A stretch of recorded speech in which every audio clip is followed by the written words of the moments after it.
Welcome to Knights of Roleplay, an adventuring podcast. This is an actual play 5th edition Dungeons & Dragons podcast. Royalty-free music provided by Kevin MacLeod, Plate Mail Games, and Tabletop Audio. And now, to adventure.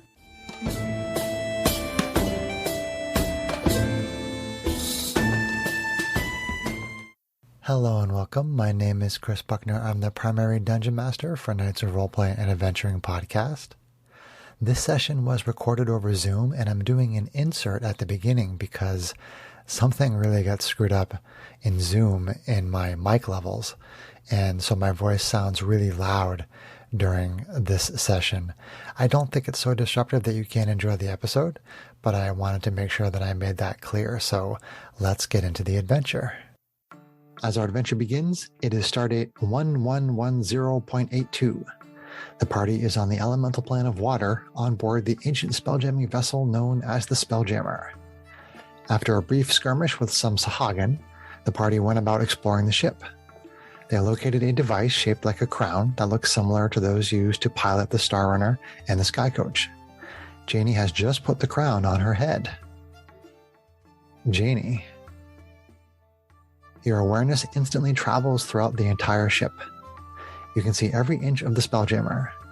You can also see into the distance from any point on the ship. You have instant knowledge of the systems of the ship: propulsion, weapons, navigation, and something more. It's hard to define at first. It feels like a feeling, emotion, awareness, even consciousness. It doesn't take you long to realize that the Spelljammer is alive. You learn of the craft you saw on the landing strips on the Spelljammer's wings. They are called Smalljammers. They are miniature versions of the legendary Spelljammer itself. They retain the basic mantis shape with the upswept tail, but where the city would be on the larger craft, Smalljammers have an enclosed cabin for crew. Instead of a landing platform, the bow quarters have a small outer deck, as well as the command deck. Smalljammers come in two sizes: the size capable of carrying a small crew, and an even smaller size that carries a single occupant. The Smalljammers are birthed from the gardens in the interior of the Spelljammer. Like their parent ship, they too are alive. You learn of the Shivak Terminal, where creatures called Shivaks are birthed in a manner not unlike the Smalljammers. Shivaks are essentially constructs that perform various functions on the Spelljammer and resemble headless ellipsoids that have limbs. The limbs are arranged in such a manner that varieties of Shivaks resemble various species of the known universe, such as humanoids, beholders, serpents, and spiders. The surface of a Shivak appears to be covered by a thick gray leather. However, this leather-like exterior extends fully to the core of a Shivak. In other words, Shivaks lack organs in the known sense. The limbs are made of similar material, and they are what allow the Shivaks to maneuver. As your senses begin to adjust to all this new information, you quickly build a sort of rapport with the Spelljammer. The ship is old, ancient, timeless. It feels like an old friend or a favorite grandparent. It is benevolent, peaceful, and longs for companionship. It longs to be needed. It longs for creatures to populate its city and travel with it through wild space. So, Janie, what do you do?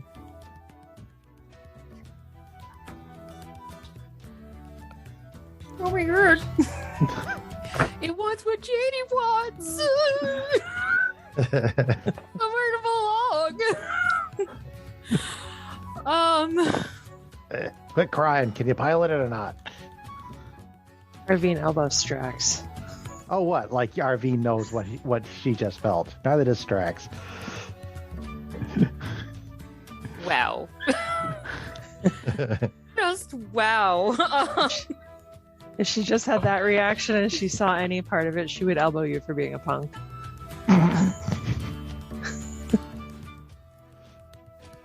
It would seem that this thing is alive. Is it Greg, alive? you have no idea. No. You have no idea. Unless Janie tells us, we don't know the Oh, details of what okay. he just described. Yeah.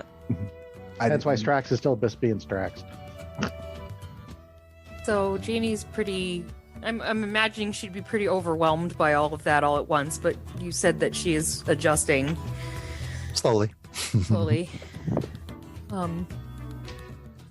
You don't understand. This is not. It's not just a ship. This isn't the same. It's not the same. It's not the same. Right. Focus a little. Yes. I get it. It's not the same as a regular ship. It's a lot bigger. No, it's alive. Hmm. It speaks to me. There are beings that birth here, and the ships are alive. It's searching. Are they dangerous? I don't believe so. It's just looking for somewhere to belong. It's Strax. It's like us. It wants to belong somewhere and be somewhere and have a purpose and travel and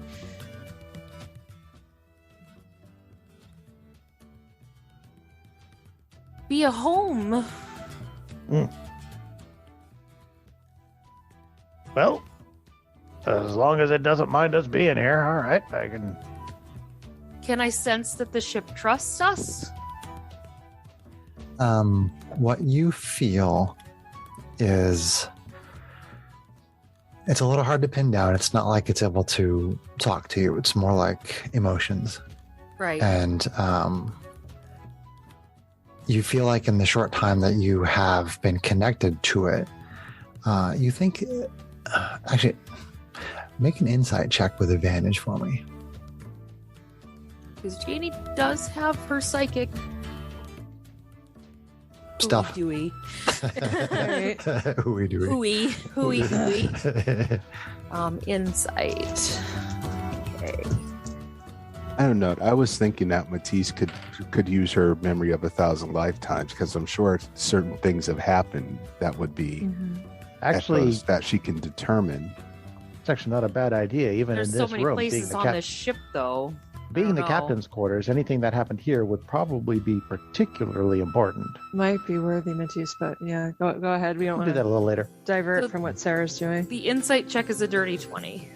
Okay. Nice.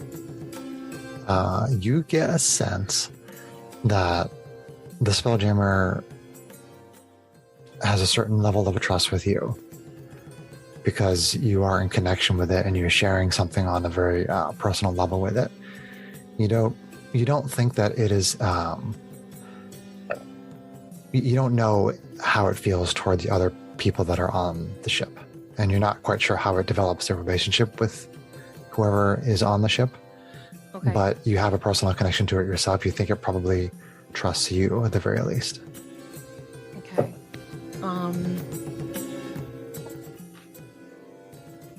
Am I able to convey feelings back? Like, Sure. is it able to feel my feelings too? Well, I guess, you don't really know, but you can certainly try. Okay. So I guess I kind of signal to my other party mates there, my friends. Mhm. Party mates. Woohoo! I don't know. I kind of wave my hands and ask for a bit of silence, and I'm gonna focus in and in my mind, which I'm really used to using. I'm just gonna focus on my feelings of sadness and losing my home, and what it was like to watch people get hurt at my hands and get a second chance to redeem myself and learn to trust my own magic and become one of the owners of a ship, even though it was at the cost of someone I loved. And just the fact that I want to find a place where myself and my brother can settle down and I can make it up to my brother that we haven't had a home for so long. And I can be trusted and valued. And try to give the ship those emotions to help it understand that I mean no harm. And that we as a party mean no harm. And that we don't want it to fall victim to people that would not respect its wishes. Okay. You convey all this very strong emotion, and you feel a response from the ship. How would I describe it? I guess it's comforting. You get a sense that it understands what you're saying, and that it appreciates what you're saying, and that it does understand your message, and you just feel kind of warm and fuzzy, and you feel it coming from the ship. So that's a sense of acknowledgement from the ship. Okay.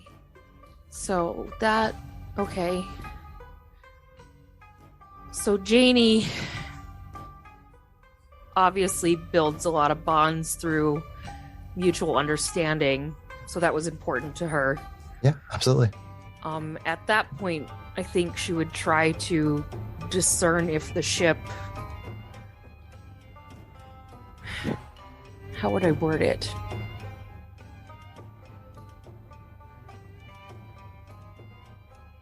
What kind of history the ship has. Who last had a bond with the ship?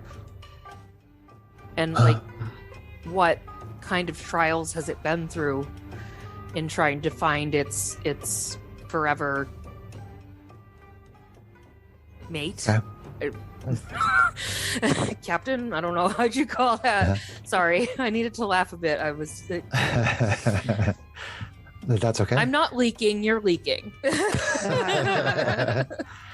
Terrible day for rain. There's condensations on my eyelashes. I'm sorry. It just reminded me of Data on Star Trek in the drunk episode when he's like, "If you prick me, do I not leak?" Okay, so you try to convey, you try to draw that information from the Spelljammer, and you feel almost like a sense of want to try to give you the information that you're looking for, but because it doesn't really speak so much as it emotes,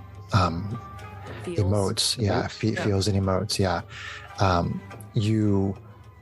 you see an image in your mind of the Shivak terminal, and you get this sense that something is happening in the Shivak terminal, and you feel like this vision is it's drawing your awareness to this spot in response to what you're trying to convey to her, the information you're trying to get from it, and something is happening in the Shivak terminal, and you feel like it wants you to go there, and that you think that is probably relevant to the information you're trying to get from it. It's trying to send you to the Shivak terminal. Okay. I'm going to focus my emotions towards my feelings towards Matisse and the comfort that we've gotten from the visions that Matisse can get through using her powers. Okay. And is the crown something that has to be like attached to the room, or is it something that like I can, like, do I just walk around with a crown on my head? Yeah, it's not attached to anything. It's not attached to anything other than your head. Okay, so I'm gonna just kind of put that emotion out there to kind of try to convey, like, I may be able to help you with that. And I'm gonna say to the group, the ship is, this is gonna sound crazy, but I've given you enough crazy in our lifetime that I think you guys trust me by now. Sort of. You need to follow me. And I'm going to start going in the direction of that terminal. Okay. Oh, all right. What are we walking into? I asked the ship if it has trauma that it wanted to talk to us about. and I know what you can do, Matisse, and it's showing me this place where you said Siobhan? Shavak. Shavak, sorry. Yep. Siobhan. Where the Shavak, yes? Yes. Are the Shavak terminal, and it seems to be conveying that there's strong feelings there, and I think we need to go there to right, find cool. more. What's Okay. a Shavak? Okay.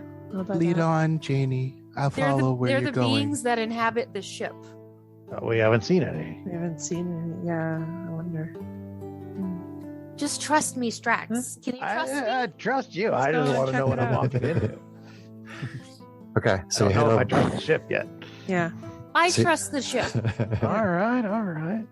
I'm curious, background question, Sarah. After all this time traveling with you, do we know that Janie is Kalashtar? Has she ever opened up and shared that, or no? I I'll don't be know honest, if I don't she think it's really ever been- knows a lot about being a Kalashtar. I'll be honest. I don't think it's ever been really relevant. There was one fight early on where her spirits gave her history on the Avatar of Death when the rest of us were not getting anything. I had told Sarah, I'd given Sarah some information from the spirit that she was like linked to because she was a Kalashtar. Yeah. So I would say that Janie knows what it is, but she may not necessarily have conveyed that to the party. I don't really recall if she ever conveyed that to the party or not. So, yeah, I would say that she hasn't. I mean, Okay. it's not.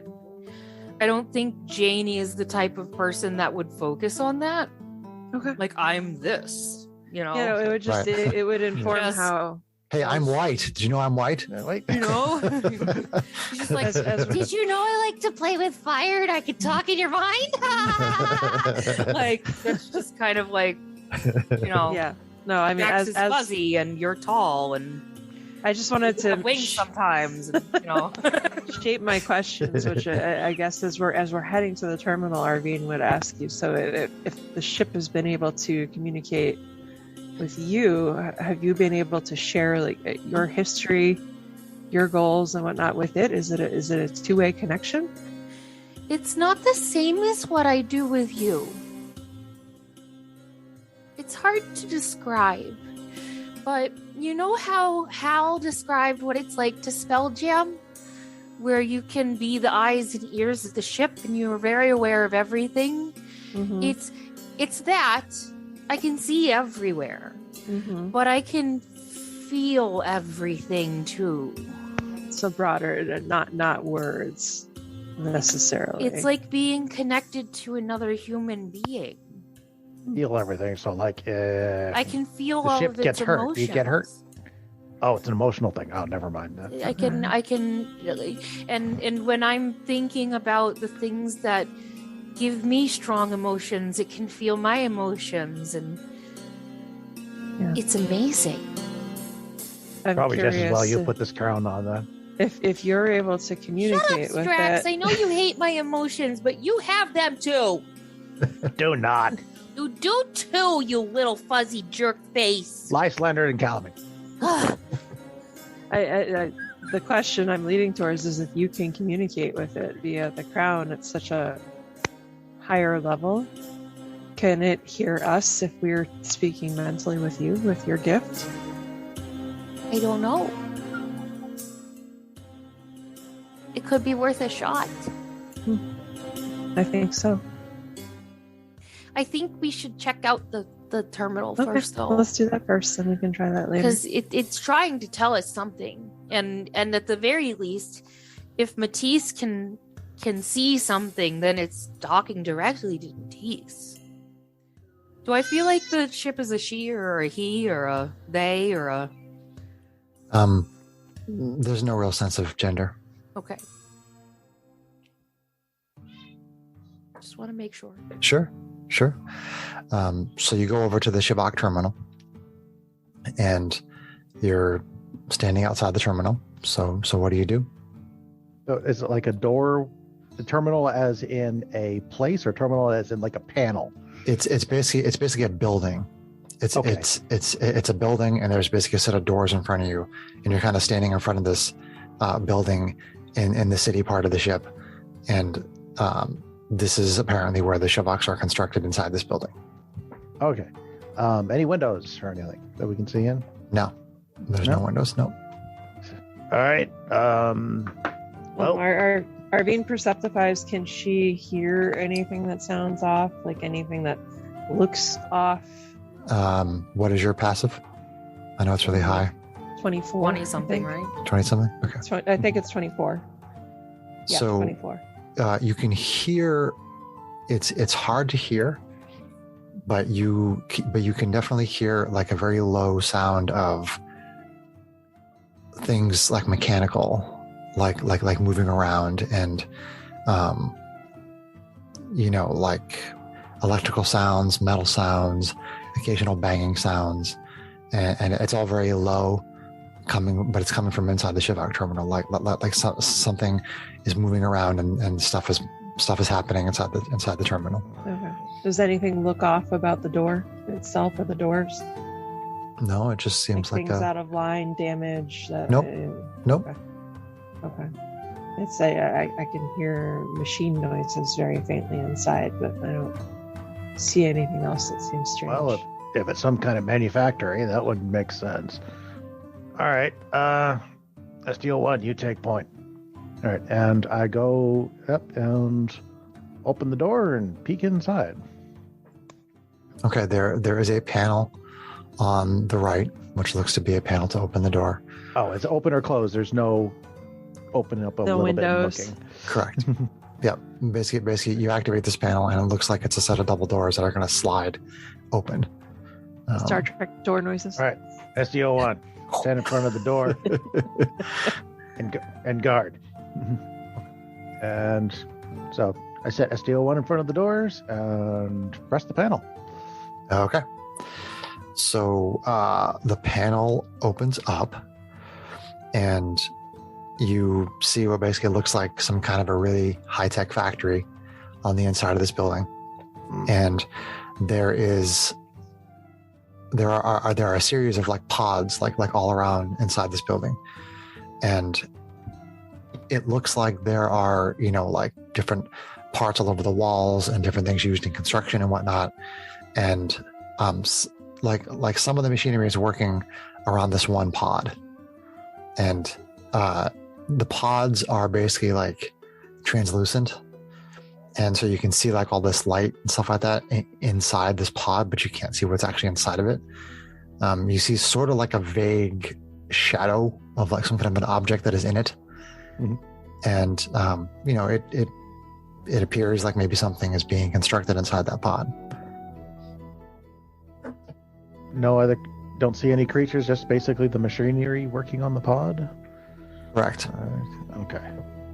Well, Okay, I didn't really say it specifically, but I try. So I didn't really be clear. I didn't really be. What the hell? It wasn't really clear earlier, but the creatures that live on the ship, they're constructs. They're like ruffian. okay. Yes, correct. Okay. So they're built. All right. That So they're, makes sense from what I'm seeing here. this factory is meant to do So that. I think this is where they're built. What do they look like so that we know not? So I know not to shoot them. They don't have heads. So don't shoot them in the head. Okay. If you want to just say that Janie tells them what I told you. Yeah. And since everybody heard that, Janie tells you what I said. Weird, Yeah. bulbous, leathery things with tentacles. Got it. Yeah. They come in a variety Now I of know what different. Chris is getting into. They come in a variety of different types, like spiders and humanoids and various kinds of creatures. And yeah, they're basically like leathery constructs. Yeah. So a couple of minutes go by while you're in there, and then the machinery around the pod stops working, and a door opens up on it, and there's like this psss, so like this kind of steam comes out from inside the pod, and you see a construct come floating out of the pod, and it is mostly spherical. It is about 3, maybe 4 feet across. It's metallic. It's silver in color with some areas of red, and sort of like on the bottom of the sphere shape, there is like another small sphere on one side and another small sphere on the other side. So it's like a ball, and then on the bottom half of the ball, there's like 2 more like hemispheres coming out of the bottom of it. So the ball's got balls. Got it. Yep. And on the top, there is something that's sort of like a thick, round disc that is kind of on the top of it. And the object comes floating out of the pod and stops. And then the part at the top kind of raises up, and you see these 2 square eyes. And a voice says, "Greetings, my name is Vincent. I am caretaker of the Spelljammer and leader of the Shivox. How may I be of assistance?" You're not what was described, but whatever. Didn't say he had a head. Janie, I can was expecting you something a little more size? leathery and tentacly. I kind of speak to Janie and to Vincent. Can you see if the ship is wild space worthy? Is it ready to travel? Is there work that needs to be done before that? Do you say that to Janie? I do. Okay. Because I didn't know with her awareness of the ship if she'd be able to feel like, oh, I can make it fly, I can make it hyper jump, like whatever else, right? But Vincent says the ship is at 100% capacity and it is ready to go. I assume that it constructed me because it has a new pilot, and I see that you are wearing the crown. Oh, is that how that works? I say, Vincent, what is the nominal crew of fellow Shivak that you would normally have available to help you with operating the ship once we start traveling? Perhaps maybe 100 Shivak. How much time do you need to make that? Perhaps a couple of days. Okay. More to the point, is there any particular reason why the ship would have directed us here, other than to find you? I think it was to find me. All right. Mission accomplished. Let's go get something to eat. I kind of look day. at, I'm hungry. So I feel Sarah, you get Vincent? you get a sense that this is what the ship wanted you to find. Vincent, can you have you been with the ship for its entire existence? I was just constructed for you in this moment. Oh. So you don't know anything about the history of the ship and who was here before us? Give me a moment. Accessing. You hear like these computer sounds and stuff like that going around inside of it. And Vincent says, I have a complete record of the history of the Spelljammer. What would you like to know? That's a long history. That's a long record.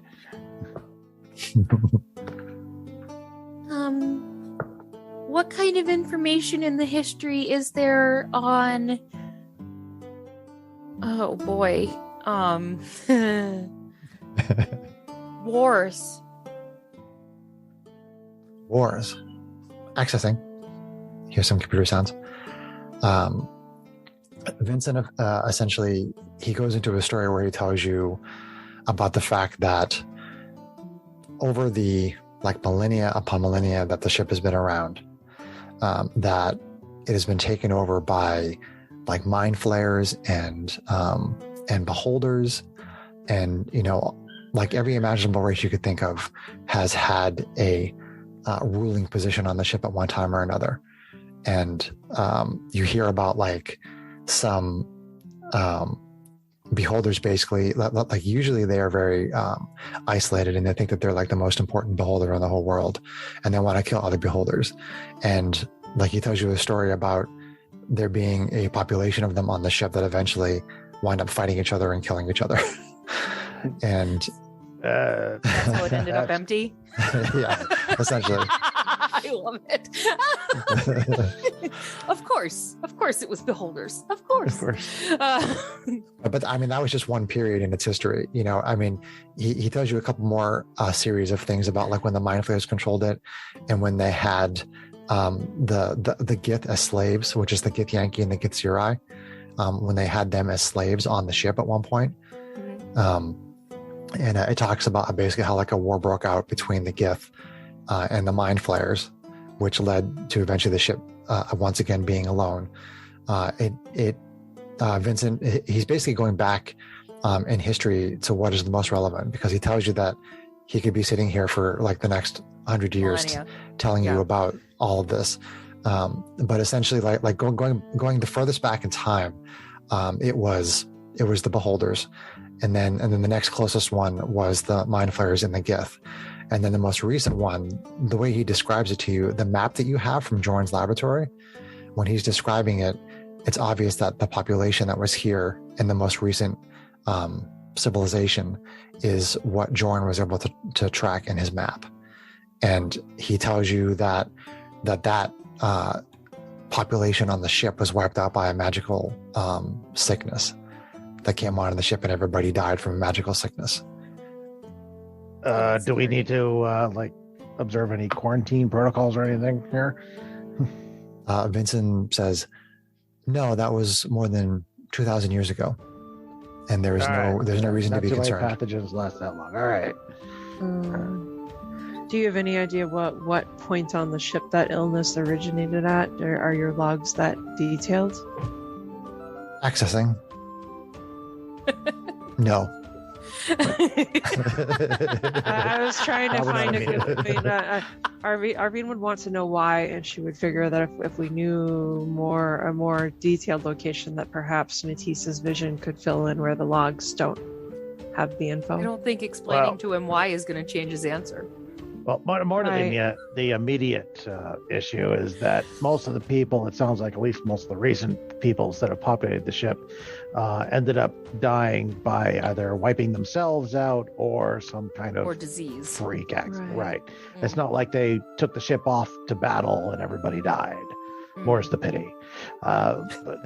So I guess the question is, what do we do now? We have a ship. We have a bunch of tentacled face noodle heads coming after us. We don't know if they're going to be able to find us. Do we stay? Do we go? I mean, I would argue we stay at least 2 days to allow the ship to be fully obviously crewed. Yeah, right. But, so did Janie get a sense when she was getting her full bearings of the ship? The ship actually has defense mechanisms. Well, I know we have laser cannons. Yeah. Big freaking lasers. I forgot. I almost forgot about that. But right. I mean, you get a sense that the ship is innately peaceful, but it has some defensive capabilities to protect itself in case it needs to. You don't think you kind of get this intuition that the lasers on the tower were added at some point in its history by people that were populating it. But it didn't have much control over it. But you do know that basically, like in the section in the front of the ship where the eyes are, that it has very powerful lasers that it can shoot out of the front of the ship. And you also know that it's very fast. And you don't think that it often has to really even defend itself when it can just travel away at high speed. And also, you all know that it can plane shift. So it can just like be like, oh, I'm in danger. I go from the elemental plane of water to the astral sea or something. I blink in, I blink out. I blink in, I blink out. All right. Well, I suggest we go find something to eat, sit down, and discuss what we want to do, what our next move is going to be. Because like I said, we still have people that are looking for us, but it's questionable as to whether or not they'll be able to find us out here. But we obviously can't stay here forever. We can't stay here because eventually my worry would be that those people are going to start going after anyone that they know that we're associated with. And if they burn down my shop, I'm going to be pissed. I fear for the rock. I fear for the Star Runner. I feel fear for my parents. Yes. Yeah. Screw your parents! No. Janie would never say that. Greg, I was thinking after the last session that like I had described a situation where you saw a petrified Umber Hulk and some arrows on the ground. And I thought that might be a spot where you would use Memory of 1,000 Lifetimes. Because it's obvious that something happened there. It's just one of those things that clicks, though. Yeah, I mean, I know that. I mean, that the power doesn't always jump to the front of your mind when you're in situations like that. I mean, is there anywhere on the ship that you would like to go? Do you remember any of the locations that we talked about last time where you might want to use your power? I don't even have the map of the ship. Arvine would probably ask if Matisse could go try it at the captain's tower, because it seems like that would be the command point where, like, if something made everything on the ship sick 1,000 years ago, whenever it was, that would be her highest concern, is that we don't plane jump back somewhere else and potentially get more people on this thing and then have the same thing happen. Vincent is pretty adamant that there's no danger of any illness. I mean, sometimes Matisse reasons that it seems like from the collection of people that have been on, I'm not talking in my Matisse voice, it seems like the people that have been on this ship have been people that haven't been particularly peaceful, and perhaps maybe that was the ship's way of controlling that and cleansing that negative energy, maybe, which we all know how energy works and how goodness triumphs over evil, so to speak. Sorry. Heartburn. Arvine would be in agreement on that, because Arvine probably knows enough of Matisse's history to know that Diva have a strong belief about that going through their reincarnation cycles. And if they live bad lives, they eventually reincarnate as something else. So Matisse, I totally get that. Matisse doesn't agree, but I totally get that. What is Matisse suggesting again? In like simpler terms, Greg? That maybe the ship had something to do with the magical sickness. Okay. Janie, you don't think that's the case at all? Okay. I've been in pretty close convene with the ship, and it doesn't seem like it would do anything like that. You feel like that would make the ship very sad, actually. I will put my tasty foot in my mouth. It feels like the ship just wants to be loved and live in peace. I mean, it seems very much like the four of us. I mean, hey, I can't disagree with the idea, Matisse, that the ship would obviously want to maintain order of some kind. But yeah, maybe Order's not in not that the right way. word, brother. I know you only think in military terms, but I think we should move about. I will keep my connection with the ship. Yeah, that's probably a good idea. Well, why don't we go back to where we found those bodies, just so I can see what happened. Maybe that'll jog something. Okay. Hey, a secondary first-person account would probably be useful. Sure. Mm-hmm. Okay. So where are you going back to, Greg? Where you suggested. Yeah. Is that the place with the combat Umber tower? Hulk? Yep. Okay. That was back. Yeah, I was back. Arena, in the towers. something like that. Yeah. So we're rewinding everything back to that point.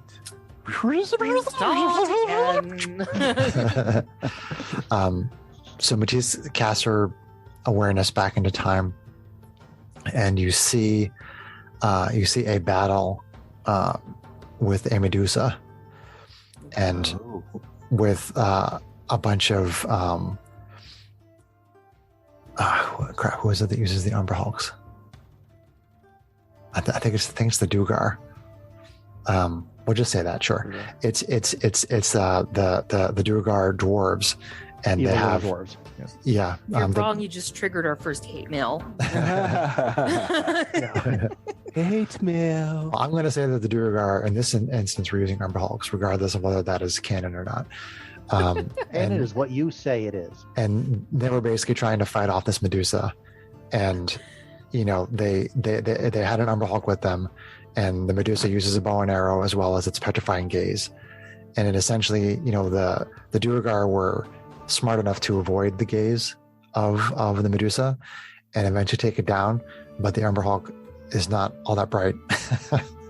And essentially it got petrified by the Medusa, but the Duergar eventually did defeat the Medusa, and that is something that Matisse sees, that it doesn't sound like it was a part of any of the civilizations that Vincent described thus far. So you were going back a very long way, and typically your power doesn't quite work that way. You basically kind of start with the most recent event going backward in time, and it only extends back so many years. So this is something that you were able to get a sense of that is far beyond the capacity that you normally get from that power, and you don't really know why. Almost like the ship might be amplifying it. Well, I- you could ask the ship. I tell them that there was would it be called a Gorgon, or is it just Medusa? Yeah, it's a Gorgon. You can call it either one. Okay. That there was a Gorgon on the ship, and that a complement was trying to battle it, hence the petrification. And it ends up they did triumph, but at great cost to them in the end. And I say that the vision, though, seems real far beyond what I would normally see, and I'm not sure why that happened. When you Vincent, does any of this sound familiar? Is Vincent with us? Yeah. I mean, you guys still around the Shivak terminal? No, I thought we left to go.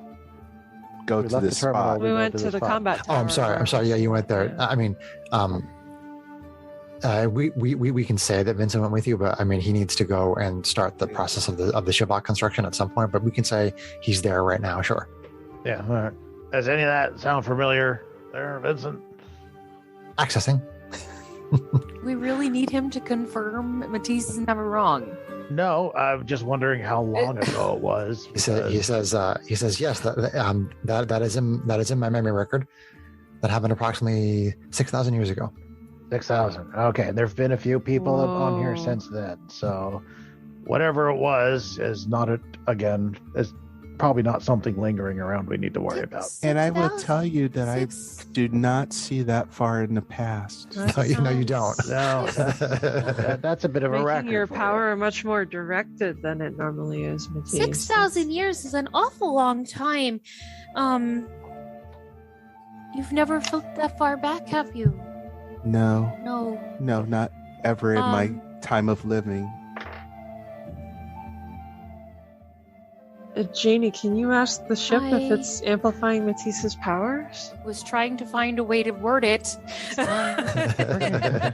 Arvine would ask. Sorry, didn't mean to step on your thought process. um.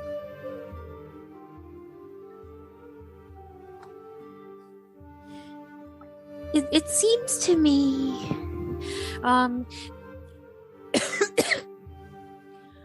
so she's actually gonna basically think the way that she would if she was talking to one of them. Actually, maybe she'll just say it like she's speaking to Matisse. So she'll open up the passageway to Matisse, but assume that the ship could hear it too. That it seems to me that the powers that we all have might be quite stronger here. Do you know anything about that? And see if she gets any emotion back from that. Okay. What was it you were saying about your telepathy? I just want to make sure I understand that. Well, typically she can only open up to one person, so I guess she'll use it and try to speak directly to the ship. Okay. Okay. I had to work through that in my head. Sorry. That's okay. I mean, you get a sense that the ship comprehends what it is that you're saying, Okay. and you sort of get this.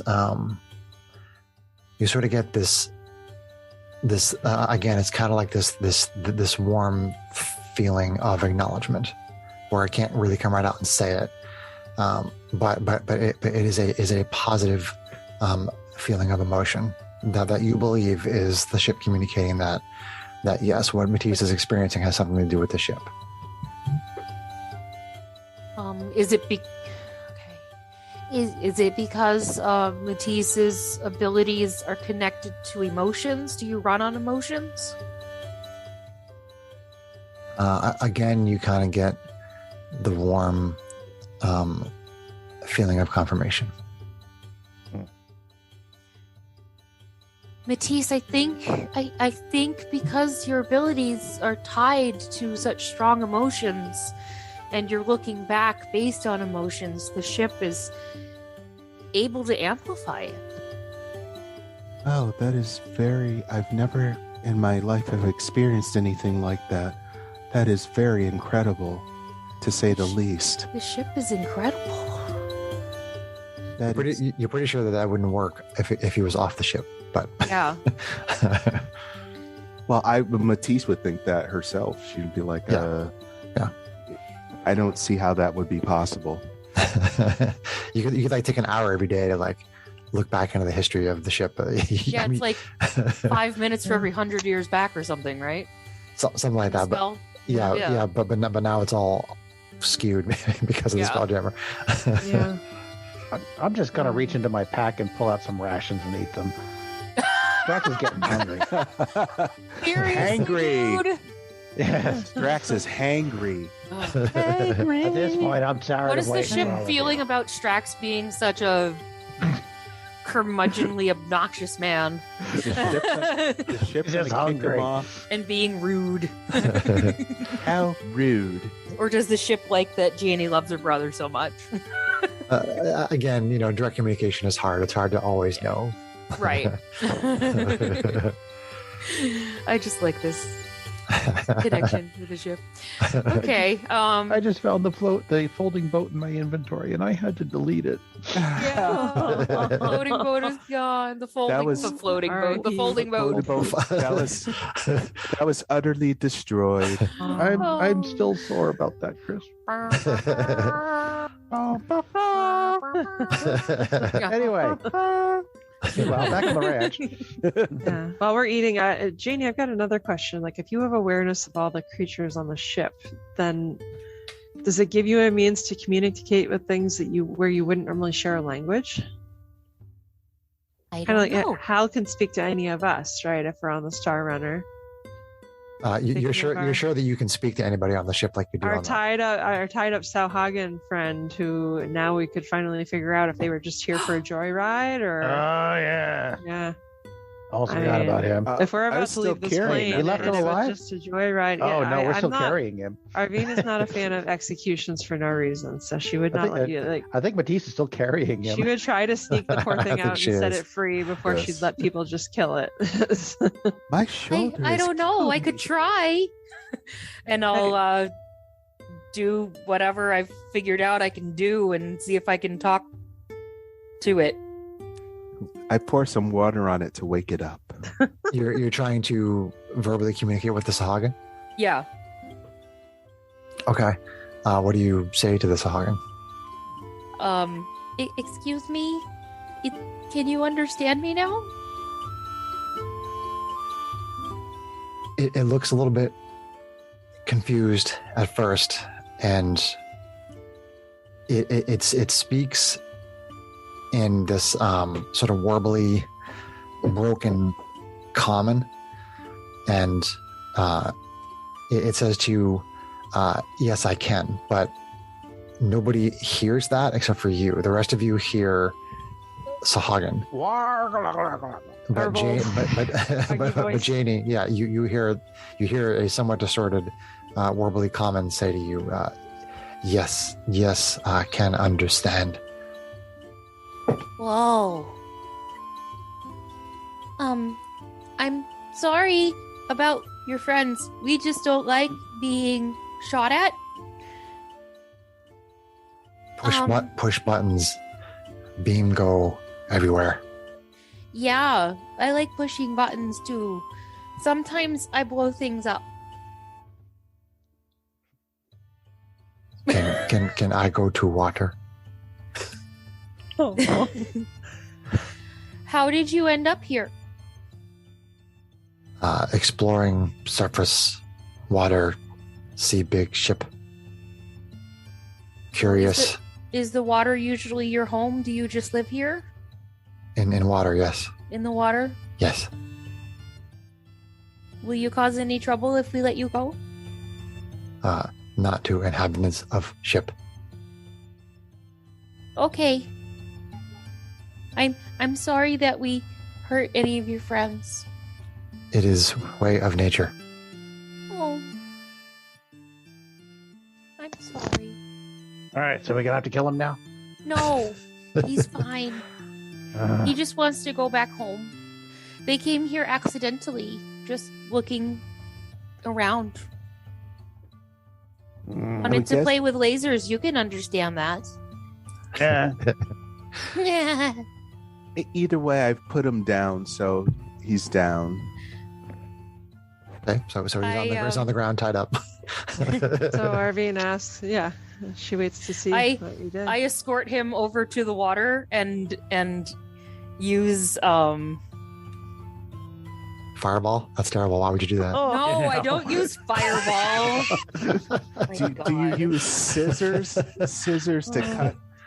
You've To got spell Um, scissors? I was looking at what I have. My God, you guys are terrible. Murder She hope. wanted to do a cool spell. She wanted to I make it am all not stylistic trying to- and stuff, you we goobers. don't even know if she can cast spells. I'm right not now. trying to kill the frogs, so I love Oh, frogs. can Good she? question. I don't We're know gonna have yet. to test that. I'm mean, trying to see what cantrips might be effective on untying him. Dagger is effective. I just use my laser I don't sword have and a cut the dagger. ropes. Don't have a I dagger. don't have a dagger. I'm gonna have to get you a dagger. Daggers are handy. Matisse says that she cuts the rope, so she just cuts the rope. It's fine. Okay, Okay. You know what? And I say- Actually, go ahead. I've got a whole bunch of stuff in my bag, and I've got fabricate. I can make you a dagger. But I'm not going to do that right now because Strax with my the only one-track mind. that's my only 4th level spell slot. So another time. Are you quite done? No, but you go ahead. Oh, I wasn't quite done yet, but you go ahead. I told you all. That is totally him. That meme was drawn in a nutshell. So yeah, we let him go. Jumps back in the Assuming water. He jumps back in the water. Swims away. Cool. All right. Well, at least if he think comes that back, I think we can We manage should it. see. I use the ship to see if Vincent Mhm. has cooked up the cook yet. Well, he hasn't started the process of initiating the shipbox yet because he went with you guys. Oh, right. In my mind, I still was with like, us. why would we take him with us? Let him Ma- do what he needs to Ma- do. Matisse asks Janie, is there a tavern on this ship? Our city? Do we know? Accessing. Is there a tavern on the ship? I don't. Well, there's like a market. There is basically there is a spot in the city where essentially they have kitchens and dining rooms. There's not necessarily a tavern per se, but there are lots of different places where you can Eat. have food. Yeah. Okay. Well, Question then is I whether or not suggest- there's food there. Sorry. I suggest we go see if there's something to eat there. Are there replicators? So you Fish. go. So you actually let me look at my. Are we going to let Steve go? Oh, excuse me, Vincent. I don't know. I don't know why I'm suddenly wanting to call him Steve. I'm Kyle. thinking he's the guy from the Black Hole movie from Disney. Yes, Greg. Good job. Good job. Oh, that's what I thought too. I was thinking of the little Maximilian and the other robots that are shaped Yes, like that. Maximilian That's exactly. Good job, Gray. Maximilian is not a nice robot, so we may He was run the into bad him. robot, but what was the good one? I forget. No, but Vincent kicked his ass though. Yes. So- Oh, Vincent was. Oh, literally. Yeah. Okay, that's awesome. Okay. Been so long since I've seen that movie. Yes, that's what Greg was saying, honey. Was that it's Vincent from Black Hole? Now, okay, Where she is. I'm half take y'all's zoned word into for it. I never BB see that in the movie. kitchen, so I missed some snippets of what he said. There's a cat on my notepad. I can't take notes. So yes, you go to, like, we'll say there's like a human human collective, and you basically find a dining area there, and there is basically like there is a full stocked larder in there. Here's Wow. Strax. Do we- Here's your did- food. All right, I just want to be clear on this point. Did we let Vincent go to do his Yes, thing? I Okay. have asked Vincent to go start Okay, so he's starting on the construction of the pushing shipbox. out the crew. Go birth the crew. So that happens, and you get food, and Oh, good. That's better than rations. so are you waiting a couple days until the shipbox has been constructed? This is pretty tasty food for being a couple thousand years old. It's obviously not old. Stasis Yeah. magic. That's cool. Well, perhaps pretty Strax needs a nice bit of lager to wash down his amazing food. I'm thinking Anybody Matisse else does find too. him tiring? Well, see, I was hoping that he'd get drunk and then he'd be much more quiet. I've always envisioned Strax as a bit of an angry drunk. Oh, No way. Really? No. how rude. How rude. Okay, are you doing anything over the course of the days that the shipbox are constructed? Anything in particular? Besides getting long rests. Meditation. Arvine You would- get some long rests. I would Arvine, like.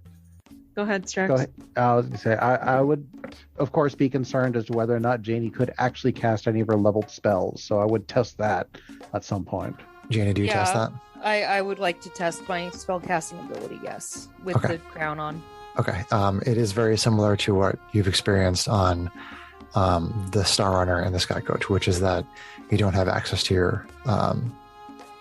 your abilities. Okay.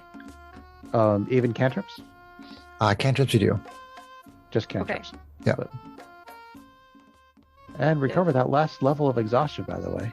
Which actually is different, because if you're normally when you pilot, you don't have access to any magic at all, Right. but you do have access to your cantrips, so that's a little Okay. bit different. That's good.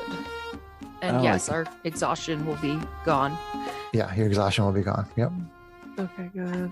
I Um, laughed really hard when they started talking about exhaustion making a big difference in your game Wednesday night. Yeah, Oh, Kate. that's kind of part of what inspired me using that as part of my skill challenge, because someone had just used it with us. In fact, For our listeners, Kate and Sarah and I were just on a cross promotion with Ullman Rolling Dice, where we created one-shot adventures based on some pictures, and Kate had exhaustion in part of her 30-minute one-shot the one-shot that she made during those 30 minutes when we were all feverishly making one-shots. What was the name of the podcast you were on? Prep or die. Well, it was on Twitch. It was on Goodman Games official Oh. Twitch station, Okay. and it was with Ullman Rolling Dice, and the episode was The called show was called Prep or Die. Prep or Die. Yeah. Yeah. Ah. Yep. Okay. it's fun. Yeah. I somewhere in those 2 days, our Arvine would ask to test the experiment of like whether if we're communicating with you telepathically, if we can say things to the ship and have the ship hear and understand. Okay.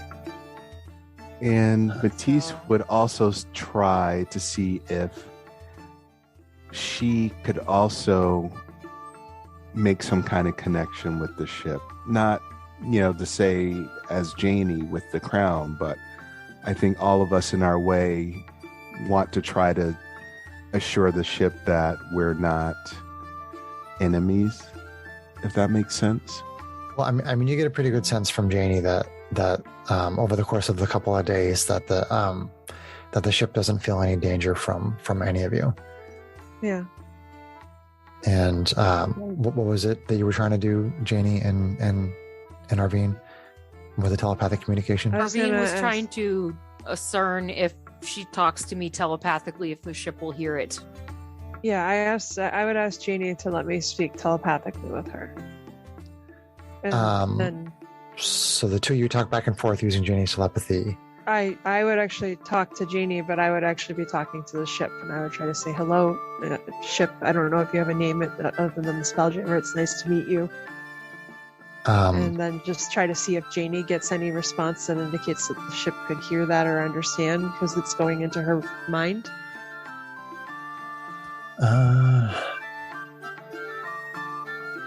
So, yeah. I guess it would be basically whatever Janie would be feeling as a result of what you're saying to her, the ship would know what she was feeling. It's not really as a direct communication as you might like. Okay. But like if you were communicating something hostile to Janie and she was getting upset, the ship would know that Janie was upset. Mm-hmm. And that probably wouldn't have good ramifications. I have a ship. I would actually like to go check out the mini Spelljammers during the Spelljammers. Yep. Yeah. The Spelljammers. Yeah. I mean, essentially, they function much the same way as a Spelljammer. They have crowns that you can wear to pilot them, and some of them are single craft, and some of them are like small ships that can have like maybe 30 or 40 crew members on it. They kind of vary in size. Some you think could maybe do like 20, and some can maybe do like 60. But you definitely you can explore the gardens, which is sort of like in the core of the ship, and you see areas where the small jammers are being birthed out of sacks in the garden, and then they kind of come out and they go along the wing. Yeah. Babies. Yep. Arvine would have serious maternal protector feels. Yeah. Out of curiosity, are the small jammers like everything else with the crowns? Can they only be piloted by casters? Would Arvine be able to figure that out, or ask Janie if she can figure it out? Because You know, stick a crown on your head. the only one out of Arvine and STO1 would be the only ones who couldn't pilot a ship. Based on that logic. If you want to get into one of the small jammers and put on a crown, sure, you could certainly try it. She'd test that out the first. She'd test it out the first day. She holds out a crown. Better now than in the future when we really the heat need of battle. Yeah. Okay, so you're able to discern fairly quickly that the larger of the small jammers, the ones that can fit more like a crew, they require sort of a traditional magic user to pilot. But these single occupant small jammers don't need to have a magic using person in them to pilot them. Okay. Do the two types of small jammers have weapons to defend themselves and or help defend the ship? Yeah, it's a very similar kind of configuration to the Spelljammer, where they basically have a couple of forward lasers that come out of the eyes. Yes, X-Ways. They do not have any lasers on the wings because that was constructed in the tower. Still, though, we were told that was not an OEM part. We could. Taxes that are. Therefore, it is not genetically relevant to the babies. Yeah. Strictly aftermarket. Does Chris? Do I figure out if by piloting one of the smaller ships, like besides just learning the controls, which Arvine would want to do, does it sap her resources in any way if she were to have to land and then fight on foot in a hurry? No, she's not a caster. It's not like okay. Awesome. No, and there is also an emotional connection. Communication that happens through the helm of whatever ship it is that you're testing. Okay, it's yours now. It's kind of like riding a horse, but you have more of like an direct emotional connection Arvine now feels very Spelljammers. attached to her ship and reassures it that she's going to do everything in her power to keep everyone safe. Okay. Yeah. You think it feels reassured? Let us have our mom moments, god damn it. John with the eye rolls over. Nah, John's just waiting for his turn. John gonna get in a ship? Drax's interaction with his craft. Well, hey, if Strax Suddenly one of the seems- spelljammers gets very sarcastic. Spicy. And what does it do? Does it fly It's back? very angry. I mean, if Strax sees Arvine able to fly one of the single occupants, he probably would also give it a try, but that wouldn't be his primary concern. He has two other primary concerns. One, even though they are not OEM equipment, he would see what he can do about figuring out how to use the laser turrets. See if he can use one or both, or if they're linked up, or if they're completely independent, or even just figure out how to use the thing in case he needs to. Janie control them? No, I'd probably not, because like I said, they're not. Oh, I don't know. It's up to Chris. It's up to Chris. Do you try to use your connection through the helm to shoot the lasers on the wings? Yeah, why not? It works. No? Okay. Okay then. One resource you don't have to manage then, Strax. So that's why I asked. That's all. All right. That's fine. If I can shoot Janie's got laser big- beams with if my Janie's got mind, big then I don't freaking lasers, need You got eye lasers. fireballs. You got eye lasers. You got wing lasers. Do you have ass lasers? I wonder? Oh no! Because there might be something coming. I got behind. I asked don't know. something, but There- that's not there are for you to no- find out. There are no ass lasers on the Spelljammer. It does not have ass lasers. Okay. Matisse Second has to concern get- is Matisse would be keeping an eye on Janie for signs of strain from extended use of the crown. Is she getting more fatigued than normal? Is she suddenly have sunken eyes? He and does care. just not out loud. Drax in a nutshell. Well, I mean, Janie, do you wear the crown nonstop for 2 days? Do you sleep with it on, or do I you... haven't talked about taking it off, so Okay, I mean, there's no reason that you need to have it on all the time, but if you do, it doesn't seem to really affect you in any kind of an adverse way. okay. Okay, so- you just kind of wake up the next day and you don't have access to your magic other than your candles. Right. Mhm. Okay. Okay, I mean- so Strax is not noticing anything in particular about that. Nope. Okay. Just that That's I don't good. seem to be doing anything but small magic. Right. Mhm. If any magic at all.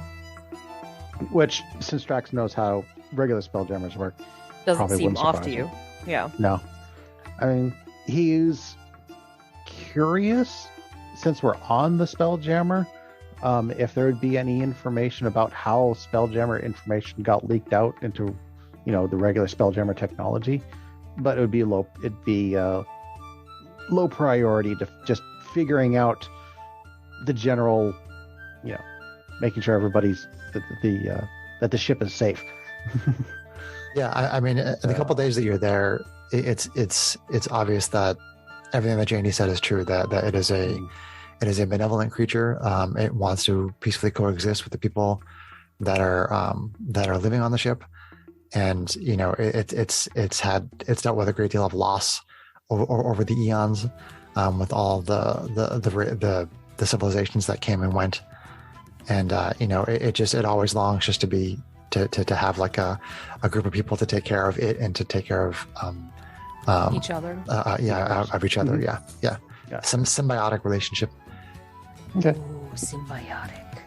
All right. It'd probably take a couple of days, but Strash could maybe start to begin to trust the ship a little bit.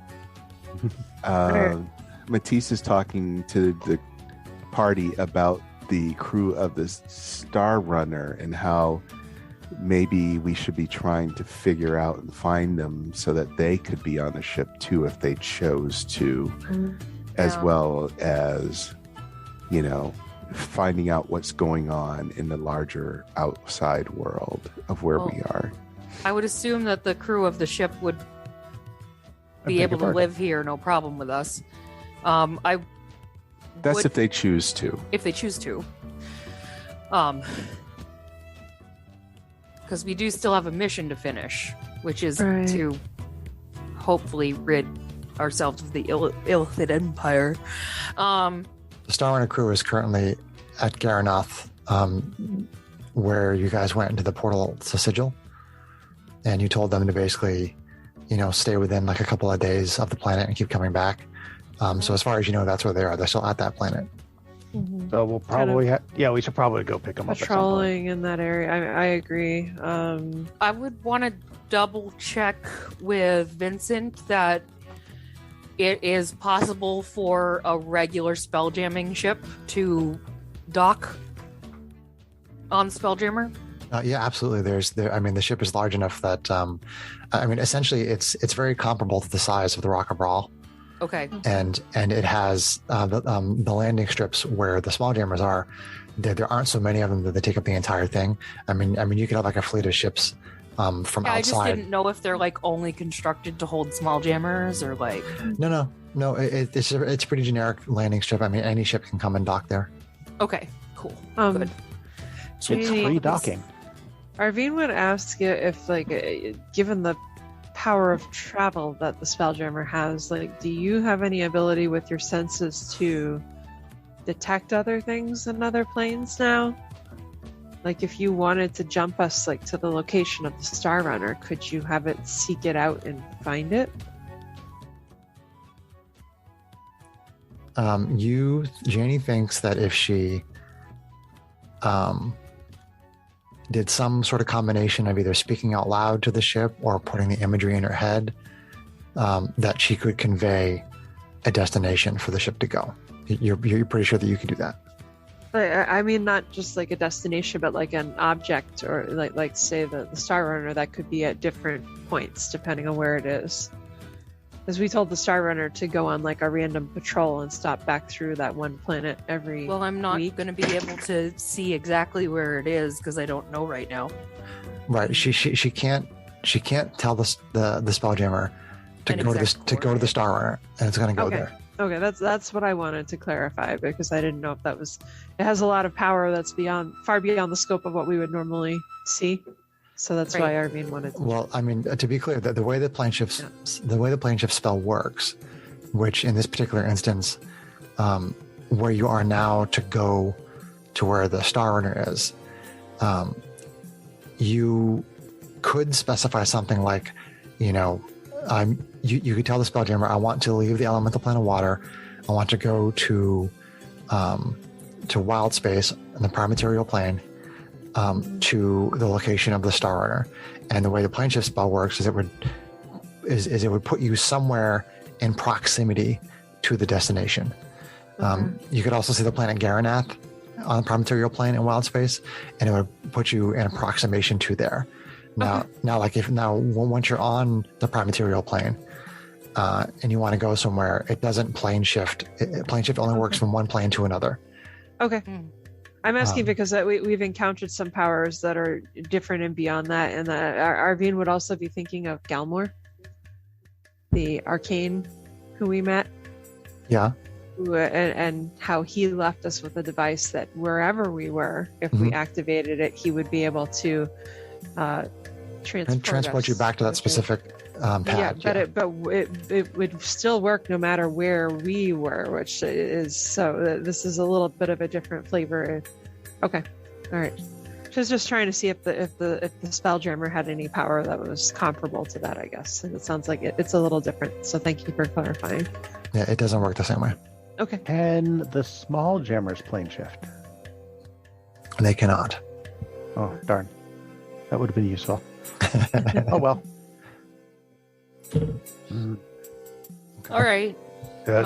Because I'm thinking, if we're going to go back and get the rest of the crew, if we just pop back in there, who else are we going to find waiting for us? I'd rather not pop right back into the middle of a fleet of enemies. if We you get could my drift. flee in a hurry based on what we know of the ship if we have to. I mean, I guess there's another moral quandary here, and Janie, I had meant to ask you this earlier, but can you speak emotionally with the ship and I mean, you've told it our history, so it knows about our loss. I'm assuming it broadly knows of the Illithid Empire. If the ship has its own feelings and its own agency, is it okay with being used as a weapon to potentially stop the Illithid Empire? I would definitely try to convey those questions, and probably stress the fact that the Illithids seem to be trying to find it specifically for power. You get the emotional awareness from the ship that, you know, it would protect itself against a threat such as the Illithid Empire. And it's had experience with them before. Yeah. Specifically. I mean, it would protect itself. And if directed by someone who is controlling the ship to try to protect others, you think that it would probably be okay with it. Arvine would feel regret over that? Like, it's you're not really sure. I mean, I think regret's the right, like, disdain. Hesitation. I don't know. I think sometimes I'm thinking more like when a kid gets told by their parent to do something and they feel, you know, grudging. I can't believe you made me do that. Yeah, like hold a grudge about it. Like, I can't believe you made me do that. It's against my nature. Like, Arvine wouldn't want to force it to kill if it would be emotionally traumatized by doing so. Right? That's. Instead, we'll just emotionally traumatize all the little jammers. Just make the kids go through the PTSD. It's no big deal. It's babies can handle it. I mean, I think the only way I can really think to say it is that it's not beyond the realm of possibility that the ship has had to defend itself before, and that if it has a rapport with the pilot, you think that it would follow orders, and you don't really know to what extent that it would. You don't think resentment is a part of its makeup. You think it's conceivable that it might not enjoy certain things, but that, you know, it will definitely kill in self-defense. If somebody's trying to destroy the ship, it would use that. You think that it would want to protect others much as it wants to protect its crew. So you really only have your instincts to go on as far as that goes. Okay. So I basically get the sense that as long as the ship is trusting its leader, it's probably going to be fine. Yeah. That there's good intentions. Yeah. Okay. Yeah. Okay. Well, then on to more immediate concerns. How? Food? Well, no, food we got taken care of. Thank you for that. But how are we going to pick up our crew? We're gonna. I mean, it's easy enough to We're jump gonna go in back to there. the plane that they're in, and we're gonna find them. Yeah. Right. I mean, we're fast enough, at least, it seems, that if we encounter trouble, hopefully we can outrun it. Should we pop in maybe a system away or whatever they want to call it? We told the Star Runner to patrol, you know, the surrounding planets and not just stay in one spot. Right. I'm just thinking maybe we should just pop in a little distance away and then fly it. We were just told that it's going to, if we ask to go to such and such plane, I can't remember what plane they're in, but in wild space, we're going to go to the Star Runner. All right. Name, right? But someplace on the someplace- material plane. Someplace It's approximate. Going to be Approximate. approximately in the same vicinity, and at that point, it's just up to me to pilot the ship until we find them. Okay. So that's what I say we do. Sounds pretty straightforward to me. All right. I'm just thinking. I don't. Well. If we pop there's into an a illithid ship if there's a giant Nautilus ship when we get there, which is going to look tiny in comparison to what we're on, I guess we'll just have to shoot. Then- All right. we're going to be in proximity to Hal at that point. We say, "Hey, get on the giant ship and let's go." Or we just shoot the thing. All right. Yeah, or the battle begins. Like, I think that's a chance we're gonna have to take at this point. Sorry, I'm getting like really Animated. Oh, that's awesome. into it. One thing that Janie also has an understanding of is that the ship can't just plane shift at will. It basically has a recharge. Okay. You're not exactly sure how long, but you're pretty sure that it's probably measured in a matter of days. Okay, so I'll take that back. We're not just gonna be like blip blip, but Right. if we get there and there's poop's hitting the fan, we have a giant ship And we're still incredibly fast. with laser so beams. Even if we can't plane shift, we can We're outrun. fast. Yeah. Yeah. I mean, worst case, we get to the Star Runner as fast as we can and get them on board and get them in small jammers. And But that would mean we'd be running away. You know Fight how much I smarter, hate that. Strax. Fight You know what? smarter. We'd be running away in the ship that they want. Yes. What Well, better wouldn't it- way to give them a middle finger? By shooting them with the ship that they want. Exactly. And then running away. And then running away if we have to. Oh, Last resort, buddy. Last resort, brother. You know I don't like to run from a fight, especially when it comes to sticking up for the people that we've lost. Yeah, I know. I'd always remember Well, we the have saying. to do something. our- We have to take a chance. you Yeah, pick this your is- this- That was the battles. whole point of this whole mission. Well, I'm not saying we don't do any of that. Jeez, I'm just wanting to prepare for contingency. You know, When do you want to prepare? What are you even God. talking about? Arvine's rubbing off on me.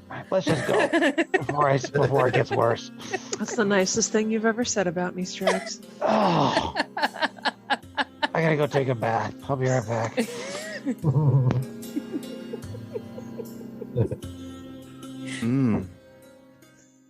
Matisse, He's going to storm off and go Greg, sit with Vincent and pick his brain. Okay, Greg, Arvine's gonna come with you.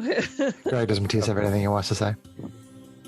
He says that sometimes you have to pick your battles, and it's not always necessarily going to be I think it might be time. what you want or how you want it to happen. Well, then, yeah.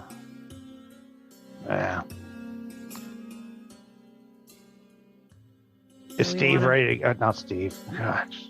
Vincent. Vincent. Vincent? Vincent ready to go. Just said it. I know. Yes, there are shivaks of the leather skin variety all over the ship, basically in place to take care of any operations that need to be taken care of. All right. And I thought we were going to have a Matisse Strax heart to heart there, like bonding moment. There's not enough ale involved. Let's go.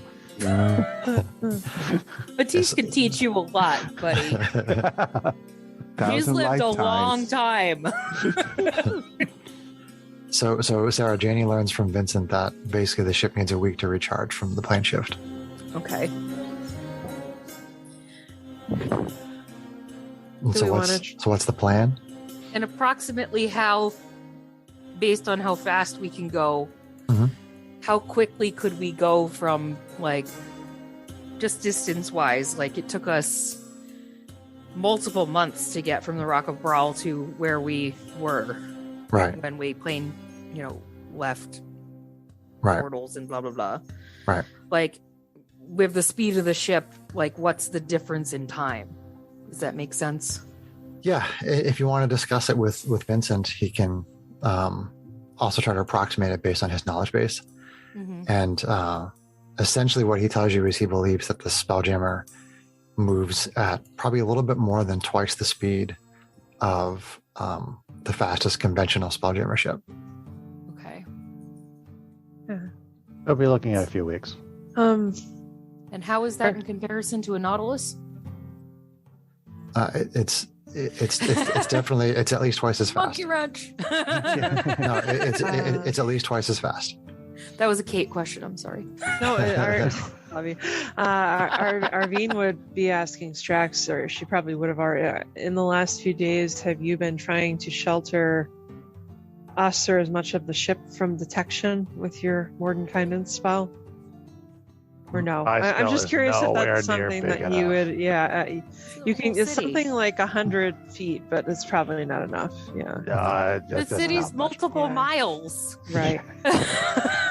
Well, the question So is, is- are they only scrying us, or are they trying to scry the ship itself? We don't know that they're I trying don't to even know scry if us they're at all. trying to scry us. Yeah. Whatever. Jinx. Jinx scratches. Okay. The ship is about a half mile across. Okay. All right, so we go, we pick up the crew, then what? I don't suggest going back to the rock. We would attract a lot of attention. Gonna have to get back there at some point. I would say if we go back to any location, we try to like hide out at a safe distance and maybe send the Star Sure, let's Runner try to or hide a another ship the size of the rock.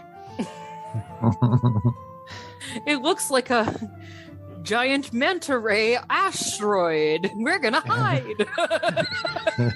Matisse says to Strax that he could set up his hammered unicorn on the New location. relocate the forge. right? The Spelljammer. yes, I couldn't Yeah. remember it. I mean, you could, New portable location will come to you. Intergalactic. Any plane. if we wanted to be more subtle, Arvine's suggestion would be that we keep the Spelljammer like a half a day away from any location we go, like more in deep wild space, so to speak, and then send the mini Spelljammers, or the small jammers, or the Star Runner to go to like get supplies if we go back to Rebel Station, for example. So that you're correct. So we don't make waves by having, you know, Pun a intended. 2,000 foot long ship show up somewhere instead. Because nothing's going to keep a secret in the world if we do that. I mean, Do we want to try to? eventually we're going to have to this whole city's probably going to be populated anyway, otherwise I won't have any customers. Right. But Well, let's do just we, take it Yes. slow, huh? Do we Yes, want to it try to wants to be contact populated. Galmore? We have to populate. I'm not populating this bullshit myself. I'll Well, certainly that's give why it we my have to best go try. back to the rock and get Earl. Yeah. Whoa. I am not populating this ship with He Earl. said populate, not copulate. There's a distinct difference. Oh, Sarah clipped out her mic.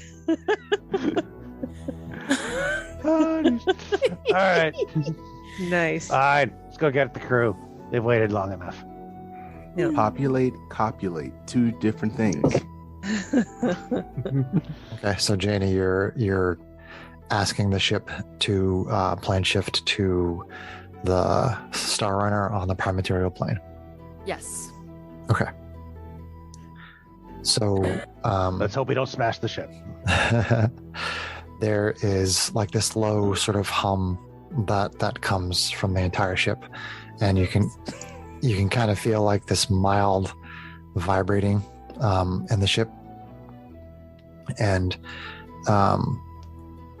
there's this portal that opens up directly in front of the ship, and the Spelljammer basically travels right through the event horizon of this portal, and it appears in wild space. I mean, you can see through the portal, you can see like stars and things through the portal, and it shifts right through that space, and it closes behind it, and you are in wild space, and you can see Garanath in the distance. It's close enough that you can make out the features of it, and so you know that that's where you need to go.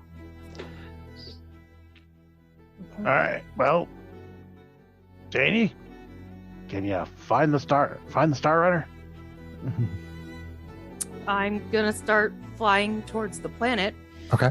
We should be hopefully within range that Hal might actually be able to hear us right now. Yeah, If we can Arvine's try the gonna- communicator. Arvine's gonna test it out and say, "Hey, Hal, can you hear us?"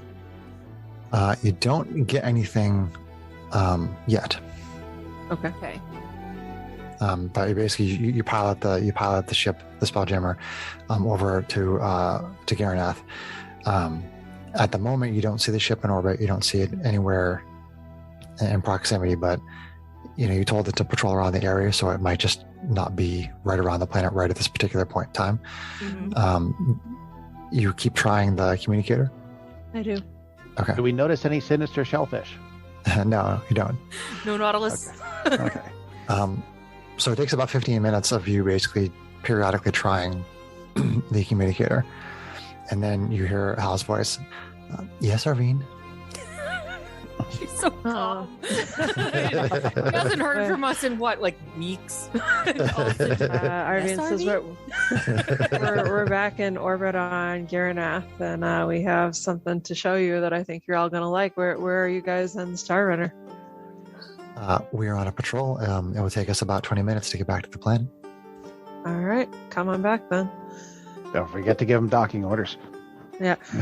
When you get here, it should be pretty obvious where you need to dock. Very well, Arvine. Just let her know. I guess, would she need to talk to me to dock? Do the pilots have to talk to each other? I don't know how that works. I mean, it's conceivable to you that ships could just land on the ship On each other, yeah. and the ship probably wouldn't care. Okay. The Spelljammer probably wouldn't care if any ship landed on it. Okay. Okay. I'll try to convey to the Spelljammer that these are our friends. Sure. Yeah, absolutely. To try to, keep it calm. Not a threat, not a threat, not a threat. Not a threat, not a threat, not a threat. No lasers, no lasers, no lasers. So 20 minutes go by, and the Star Runner appears in the distance and closes in on the Spelljammer, and Janie tries to convey a feeling of acceptance and friendship, and there's no danger. Yeah, sure, and relief, and happiness, and the Spelljammer obviously picks up on it, and the Star Runner docks on the port wing, and it has no issues. The ship doesn't react in any kind of a negative way or whatnot. Do you all go out to that wing to meet the ship as it docks? Oh yeah. Okay. Sure. Okay. So because the ship is a galleon, it's floating just above the deck, and they're lowering rope ladders down for people to come down. And basically, Olo gets off the ship, and Hal stays on, but Olo gets off the ship with some of the crew, and Olo comes down and says,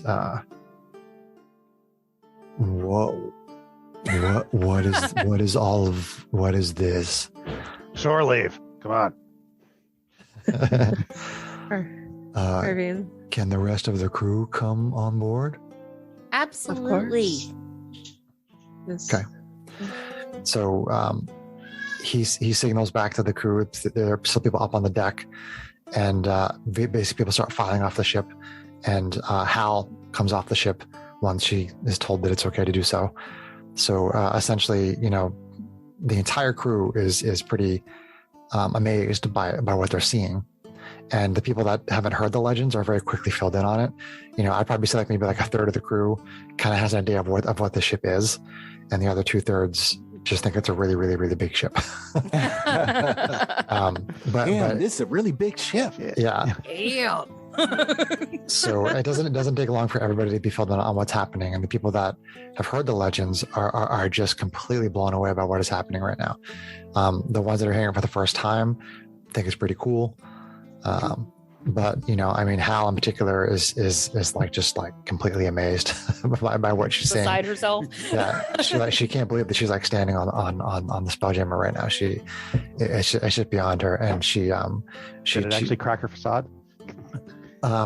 Yeah, she does seem a little bit not in the same way when Captain Braun died, but she has a certain kind of excitement that is unusual for her.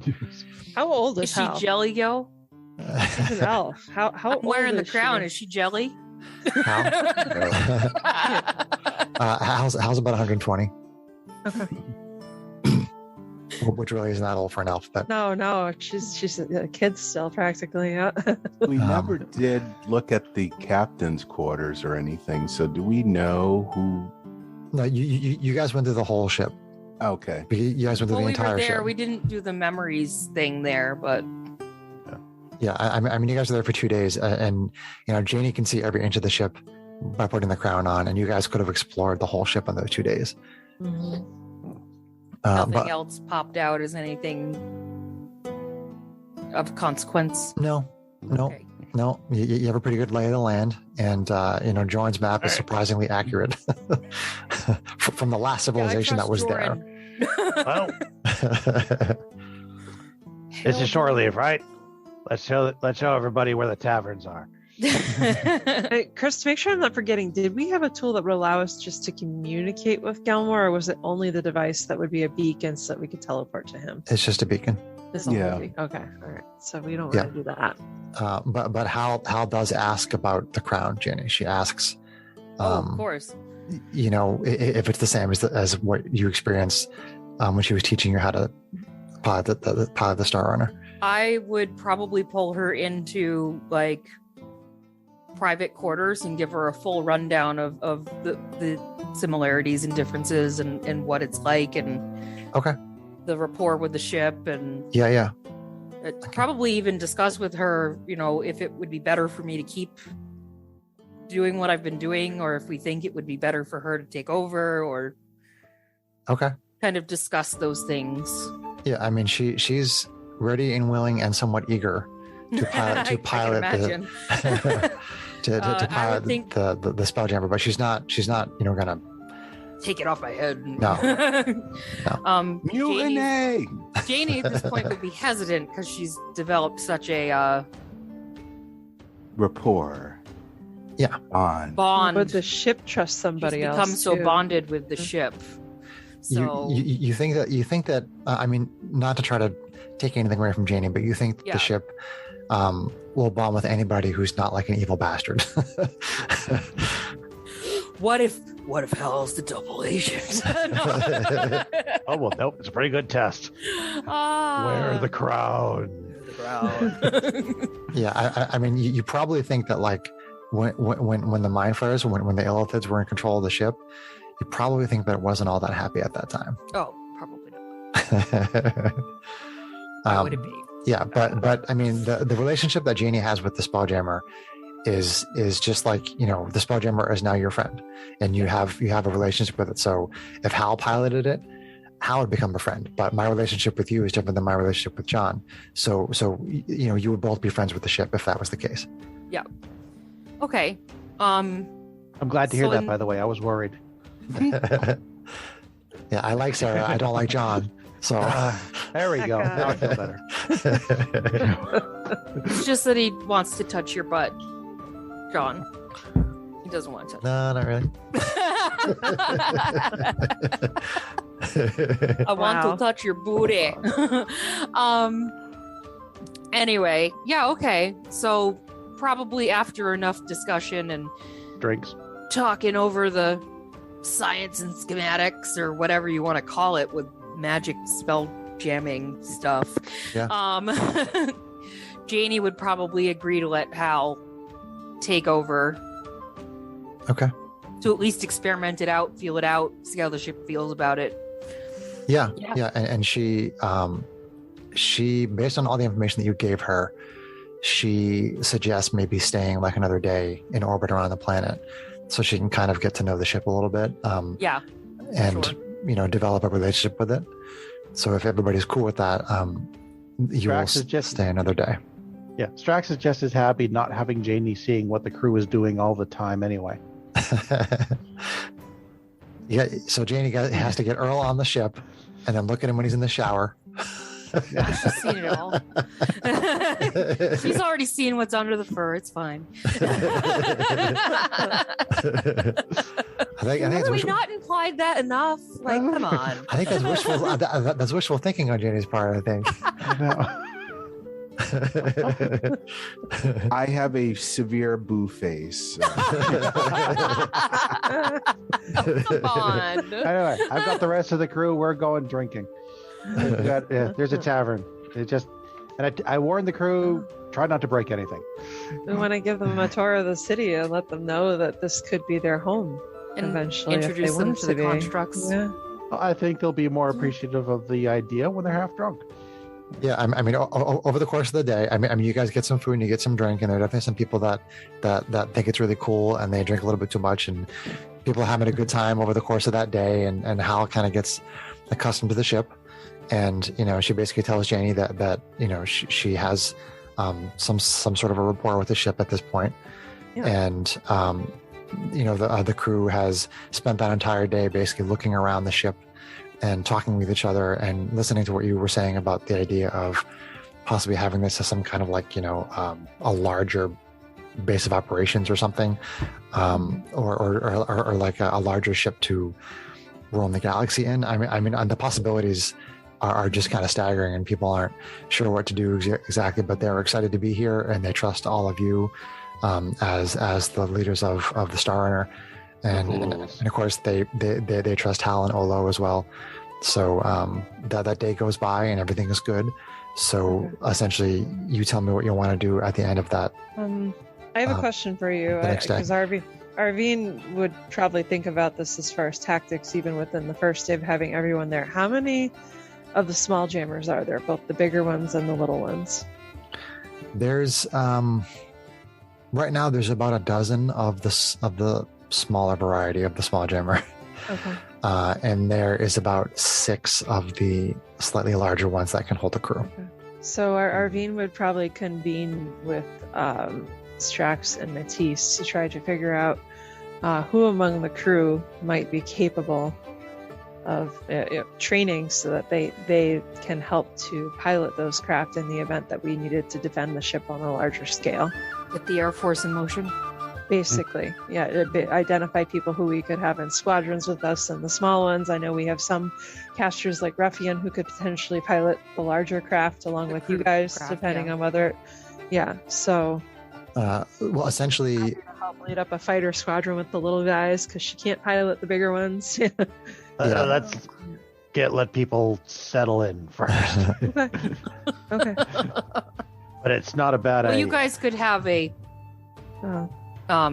what's a tactics meeting. Arvine's warrior always running from something sense would be like, okay, so the Empire fleet could pop out of nowhere tomorrow, right? So that's where she's coming from on this. Right. Well, even if we start rosters today, of the crew, we at this point would know who are spellcasters, who are not spellcasters. Yeah. I'm sure we could figure out ideas and have tactical meetings behind the scenes before we even Sure. yeah, and besides, I mean, even if we are attacked tomorrow, I don't think we're going to have a battle-ready crew in less than 24 hours when they just Definitely land. not. They don't know how to swing swords. They certainly don't know how to shoot lasers out of small. Good news is we're fast enough that we can run ahead and put distance at least for a while if we have to. Small yeah, jammers. the short answer is Strax can cast spells, and Matisse can cast spells. Yep. And so can Janie. Mm-hmm. So the 3 of you can pilot one of the small jammers that can sustain a crew, and also Ruffian. Ruffian, and Hal, and Maze. Right. So that makes 6 of us. If Hal is piloting for you, then I would assume she'd not go on a small jammer if she's piloting the Spelljammer. Would she? She's got the big guns. Yeah, she's got the big guns and the big ships. So 5 big ships that can be manned, and then probably Small however ships. many of the little ones that we want. Myself and other crew members if they're willing. Yep. All right. Well, we can worry about those details later. Where do we do? I mean, What is your destination from here? that's the open question. We could head back to the vicinity of the rock and check back in with the forge, make sure everything's okay there. Honestly, I don't know that there's much there. We could go check in with Arvine's parents' planet and see if there's any rumors of the Empire's Nautilus ships being. That's a good sighted point. That anywhere. probably would be the Yeah, next. that are the They actually have rebel. squadrons of people that might actually be on the lookout. Maybe we could that- go take over Deep Space Nine again, or whatever that place was called.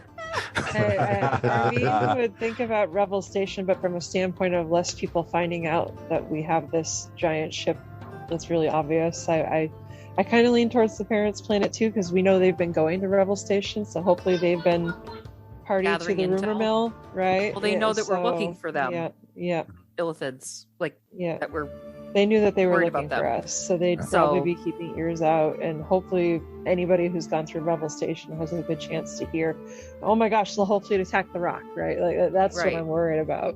Yeah. Matisse asks Janie, does the ship have a way of possibly camouflaging itself? like a cloaking device. Yes. That's a good question. We never asked that. Oh, you Hey, didn't. Al. Hey, Yes, Mr. Janie. Artificer. Can you ask my friend if there's any way that the ship can cloak? You could also ask Vincent, but you're asking Hal. Yeah, Um, she has a better relationship with the ship. True. So Hal basically conveys to you that she asked the Spelljammer if it has a way of camouflage, and she gets sort of that warm feeling of confirmation. Haha. Nice. Yes, thank you, Gray. Batiste. That simplifies a lot. It does. Well, there you go. So, So, do we want to go sneak, camouflage sneak, off here we Parents' go. Planet first, and then I say we go to Arvine's parents' planet. It's Personally. closer. I'm on board with that. It's on. I mean, it's on the way. So They, all right. Well, they gave me the warm fuzzies, and they indicated that they might have some militia that could help us. Mhm. and hey, yeah. And they have supplies, so Hmm. So you're heading to Hey, maybe they want to be part of our city. Well, they've maybe. been having to get supplies at Rebel Station because of the orc problems that they were having. But Right. yeah, She's such It's, a goody. well, I'm not saying we Arvine take care of smells the a side I'm quest. just giving crap. orcs, but anyway, Stop going for the side quests. best source of info, I think, or most discreet source of info right now. I agree. So Hal is going to pilot the Spelljammer to the Arvine's parents' planet, correct? Correct. Okay. All right. So the ship, gets up to speed, and I mean, you've already seen it go pretty fast just from where it entered from the plane shift to the planet. But now you get to see it over like a longer duration, and it's definitely unlike anything you've ever seen before. I mean, things are obviously, you're in space, so things don't move very fast no matter how fast you're going, but you know that the ship is traveling at excessive speed. That like you start to pass by planetary bodies, you start to go by planets and moons and asteroids and things, So, and even though it's all still going kind of at slow motion, it's not as slow motion as it was when you were at top speed and the Star Runner. have we gone to Plaid? No. Ludicrous speed. I was going to ask that, but I was trying not to say it over him. So you set out for the planet where Arvine's parents are, which they gave you the coordinates to. Did they give us a name? They did, but I don't remember what it was. Okay, I forget. I don't have my folder with me. Don't take her! As you are making your way through wild space, you pass through, again, you're going by planets and moons and asteroids and different kinds of stellar bodies and things like that. And you're passing through sort of like a massive asteroid field. I mean, the asteroids, they're far enough apart that like Hal is very easily able to navigate through. They're very spread apart, but as the Spelljammer is navigating around an asteroid that is a little bit like too close for comfort, you see these 10 legs come out from the bottom of the asteroid as it moves over to the Guild Tower, location 13 on Joran's map, and you see eyes and a mouth open up, and the creature begins digging its pointed legs into the tower while shooting webbing like all over the city.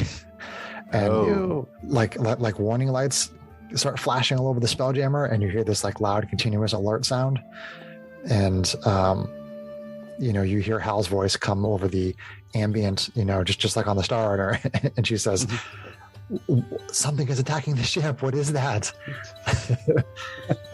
So something to shoot.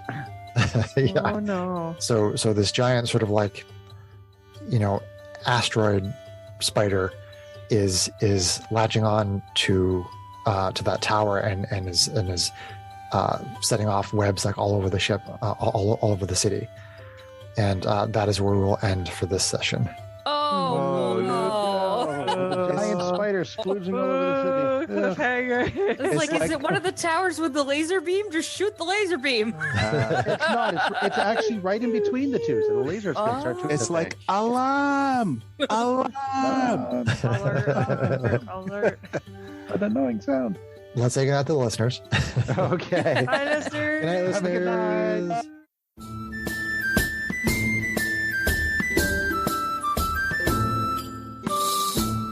If you enjoyed this podcast, please leave us a review anywhere this podcast can be found. Our social media links, plus additional content, can be found on our website at knightsofroleplay.com. Please tell your friends about Knights of Roleplay and Adventuring Podcast, and spread the word through social media. Your help and support are greatly appreciated.